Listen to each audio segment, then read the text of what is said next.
আহোমসকলে অসমত বুৰঞ্জীৰ আৰম্ভণি কৰিছিল বুলি কয়। যি দেখিবা যি শুনিবা সকলোখিনি লিখি যাবা।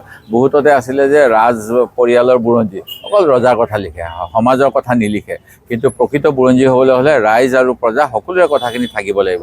আমাৰ অসমত প্ৰজাৰ যি দুৰ্দশা হৈছিল, সেই দুৰ্দশাৰ বিষয়ে মই ৰজাঘৰক অৱগত কৰিবলৈ চিঠি লিখিছিলোঁ। সেয়া মোৰতো তেজত থকা এটা পৰম্পৰা।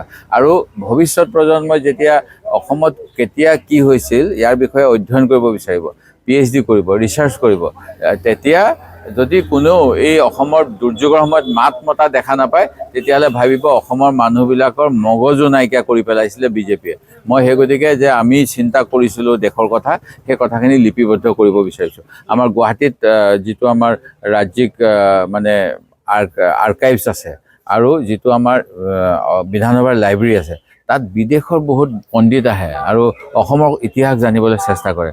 যদি এই বৰ্তমান সময়ত যেনেকুৱা অপশাসন, যেনেকুৱা দাড়ি কমা মানে কাটকোট নকৰাকৈ অসম চুক্তি ৰূপায়ণ কৰিম বুলি কৈ 2018 চনৰ বিদেশীক যেতিয়া অসমত সংস্থাপন কৰে আৰু আঞ্চলিক দল অসম গণ পৰিষদেও তাৰ বিৰুদ্ধে প্ৰতিবাদ নকৰে, এই তেনেকুৱা সময়ত মোৰ চিঠিকেইখনে কিন্তু কামত দিব।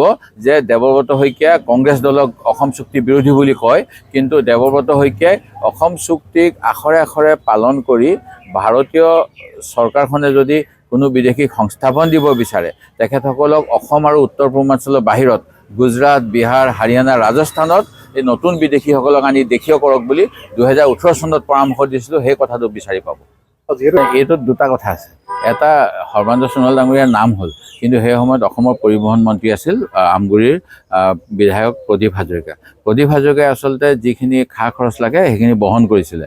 আৰু এতিয়া বিজেপি দলে প্ৰদীপ হাজৰিকাই যিহেতু অসম চুক্তিৰ কাৰণে মাতিছিলে, জানি সেই চক্ৰান্ত কৰিয়েই আমগুৰিও নাইকিয়া কৰিলে আৰু প্ৰদীপ দাৰ ছিটটোও নষ্ট কৰি প্ৰদীপ দাকো মানে বন্ধুতামূলক প্ৰতিদ্বন্দ্বিতাত শিৱসাগৰলৈ ঠেলি পঠালে। সেই গতিকে অসম চুক্তিখন যে বিজেপি দলে একেবাৰেই ইচ্ছা নকৰে, সেইটো প্ৰমাণ হ'ল। দ্বিতীয়তে, অসম গণ পৰিষদক ধ্বংস কৰিব লাগে এই ভাৰতীয় জনতা পাৰ্টীৰ এইটো পৰিকল্পনা। সেই গতিকে যিসকলে UDF-ত আছিলে তেওঁলোকক ডাইৰেক্টলি বিজেপিত নিদি অসম গণ পৰিষদত তেওঁলোকক প্ৰাৰ্থিত্ব দিয়াইছে। আচৰিত কথা, অচিনাকি যিবিলাক মানুহৰ কথা কৈ থাকে, NDA মিত্ৰ দল অসম গণ পৰিষদৰ ফালৰ পৰা প্ৰায় 20টামান সমষ্টিত সেই মানুহবিলাকক প্ৰাৰ্থিত্ব দিয়াইছে তেওঁলোকৰ প্ৰতিনিধিত্ব হ'বলৈ।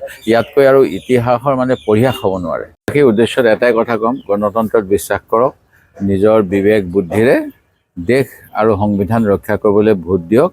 আৰু যোৱা সময়ছোৱাত নিৰ্বাচনসমূহত যি নিৰ্বাচনী মেনিফেষ্টো থাকে, মেনিফেষ্টোক গুৰুত্ব দিয়াটো গণতন্ত্ৰৰ বাবে, শক্তিশালী গণতন্ত্ৰৰ বাবে দৰকাৰ, প্ৰয়োজন।